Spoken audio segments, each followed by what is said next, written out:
What's going on, guys? Five here, and we're going to talk about something. We're going to talk about the trade today. I know some of you guys wanted to hear my opinion. Some of you guys have already seen my opinion on Twitter and other social media platforms. So today, for some of you guys that do not know, Todd Frazier was part of a 3-team deal, which sent Todd Frazier to the White Sox, as the Reds receive 3 prospects from the Dodgers, and the Dodgers receive some prospects from the Chicago White Sox. This was announced today around 12:40. I got sent a bunch of DMs like immediately that Frazier was going to the White Sox. I'm like, wait a minute, they said that deal was done, that deal was dead, and nothing, came to it because the White Sox didn't want to give up their top prospects that the Reds wanted. Well, the Dodgers got involved. They said, well, we got some prospects that we can unload that the Reds are probably looking at. And then the White Sox says, okay, well, we got some prospects that you guys want and we'll unload them. But we want Frazier. So that's basically what happened. We received 3 prospects. Jose Pereza, if you guys remember him, he was part of the deal with the Braves that sent him and a few others to the LA Dodgers, and also Latos to the Dodgers from Miami and stuff like that. He was the top infielder for the Braves at the time, and I think he's a top 10 prospect for the Dodgers. He's also notably a second baseman, which brings me to my next point where we'll get into the Todd Frazier trade, like the whole how I feel about it, the reaction that I had, and what I think about it as a long-term deal for me. So Frazier is a second baseman. He's 21 years old. He's from Venezuela. He hit .293 with 33 stolen bases and 118 appearances in AAA between the Braves and the Dodgers also. He played 7 games for LA. I think it was like a 200 hitter or something else like that. So he is a second baseman, so that brings me to my next point. The rumors and everything that the Reds are trying to deal Brandon Phillips and hoping he waives his no trade clause. He wouldn't waive it for the Arizona Diamondbacks, but former Reds manager Dusty Baker has drew some interest in this, the All-Star Gold Glove second baseman, and wants to do a trade with the Reds if he's willing to waive his no trade clause. With this deal of, getting 2 infielders and an outfielder, we need an outfielder for left field because I don't know if Adam Duvall is going to play left field or if he's going to play third base, or if Mazaraco is going to be catching, or if he's going to be put into the outfield. So there's a lot of questions in the air of where these players are going to play. We don't know yet until probably spring training starts of, testing out the waters with the new players and the invitees to the Red spring training. So we got another guy, the outfielder Scott Schiebler. I don't know if I said his name correct. If I said it incorrect, guys, please let me know. Schiebler is 25. He was in the Dodgers organization in Oklahoma. And he's got a little bit of pop, 13 home runs, 50 RBIs, and 15 stolen bases, and 121 appearances. So that's pretty good. And he did his debut last year and hit 3 home runs and 4 RBIs in 19 games. He's the 8th best prospect for the Dodgers. So he kind of can fill the void that we've been missing in left field for the past, I want to say, 10 years, because pretty much left field's been, by committee. And then we got another prospect, Brandon Dixon. He spent most of his time in single A and double A, so I'm not going to get into that. I don't think he's going to. I think he'll just be in Chattanooga in the double A affiliate. So that deal sent Todd Frazier to the White Sox, which they definitely needed a third baseman. The Reds wanted to dump his salary and get more players that are club controlled with lower salary. It was tough. My first reaction is like, I'm done. I'm done being a Reds fan.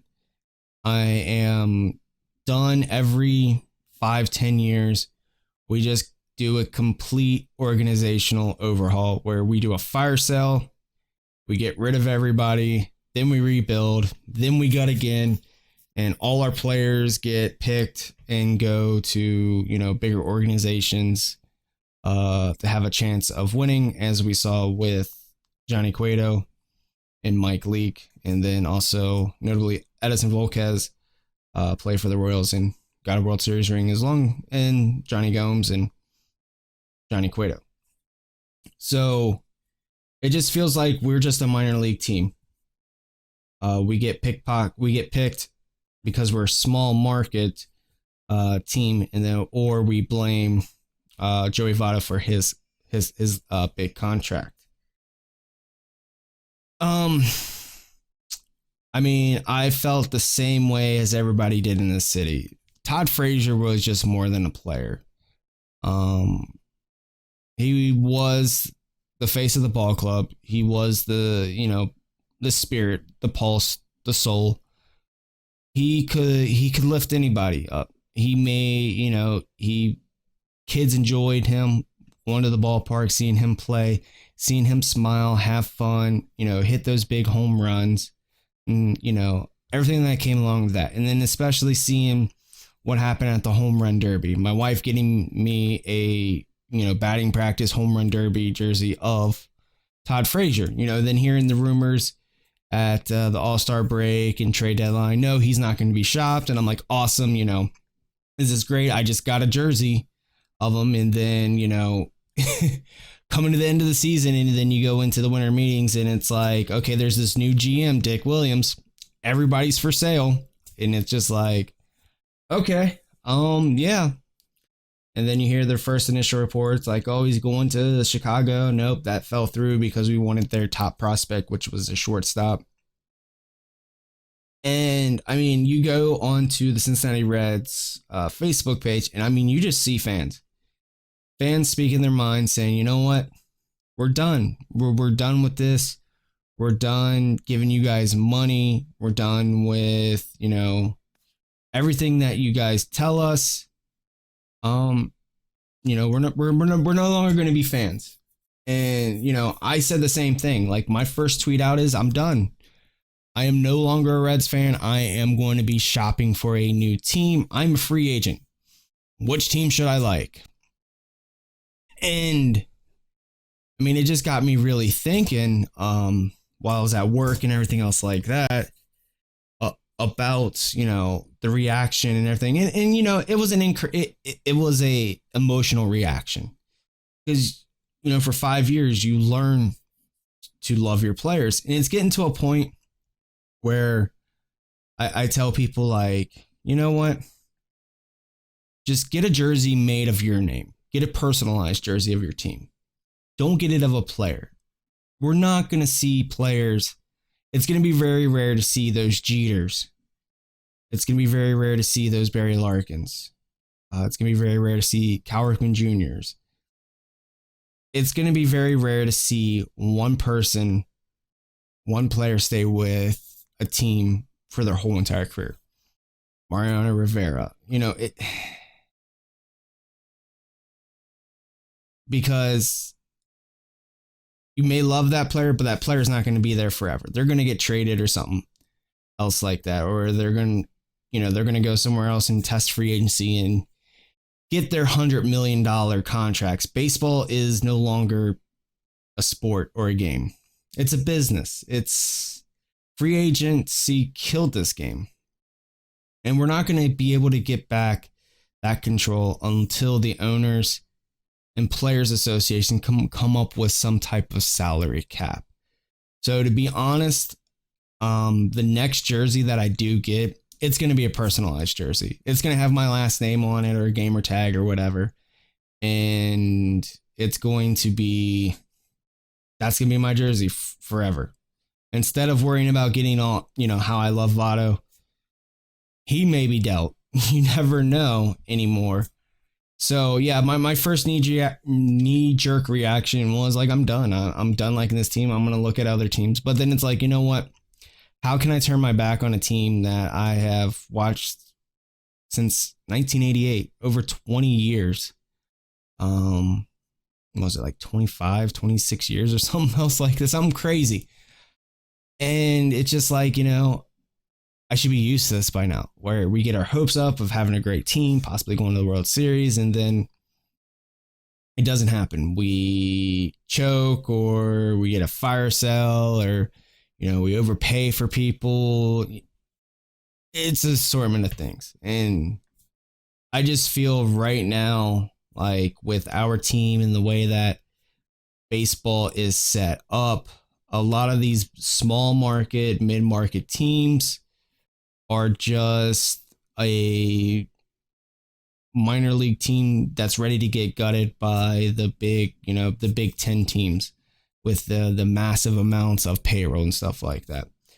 Once in a while, you will see a spark of greatness with a whole entire organization building at the bottom up. You saw it with the Kansas City Royals of winning the World Series, also going to the last year, going to the World Series. And then you also see the Houston Astros of what they're doing with their homegrown talent. But once those players get out of those controlled club contracts, they're going to be wanting big bucks, and these teams can't afford that. And you see kids getting upset like, I had to call my little cousin, and huge Todd Frazier fan. Huge. Loved him, met him at Reds Fest and everything. And he was so upset, crying and everything. And I just had to explain to him, like, how do you explain to a 6 or 7 year old the business side of baseball? Like, at that age, I didn't understand the business side of baseball. And, they're crying, they're upset, they're not going to be able to see him, he's not in a red uniform. And it's tough to explain that to the kids.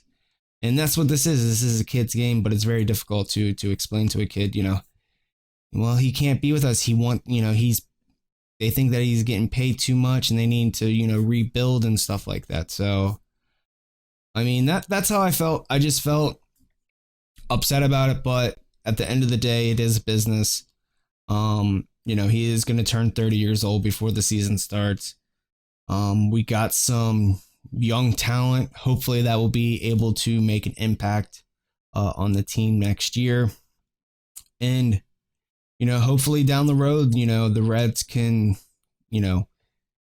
are able to retain their talent for long periods of time and have a chance to win multiple World Series. But the tough part is, sooner or later, baseball is going to have to change for the better. And we are going to have a salary cap some way, somehow enforced into baseball, because ESPN just came out with the report, could Bryce Harper be, or was it Bryce Harper or Mike Trout? Either or. Could be could they be the $500 million contract? Really? Like a $500 million contract? Like, come on. Like, there is no sense in getting paid $40-50 million a year to play this. There's got to be something set into to control this outrageous spending, because families probably won't be able to afford to go to a game if contracts started getting like that. And then that puts the low market teams just completely out of place, like with almost no shot. You want to have competitive teams. You want to have a competitive organization and a competitive league, like how NFL, NBA, and even hockey have that. Just the outrageous spending is just ruining baseball. We need some type of cap to continue the sport and help it grow and help youngsters fall in love with it like I did when I was a kid. So I went on a few different things, guys, about it. First reaction, very upset with Todd Frazier being traded. Loved him. He's an everybody loves him in Cincinnati. You cannot love this guy. But at the end of the day, it is a business. I understand. We have to get younger. We have to get more controllable players, and we have to free up a lot of space on our payroll because of some lengthy contracts that we have involved in ourselves. So most likely what we'll see in the next few weeks is Brandon Phillips being traded, and see if we can dump off Jay Bruce in his contract. Because I don't think Votto will waive his no trade clause. So hopefully you guys liked the video. If you did, please like, comment, and subscribe. One love. 5 is out.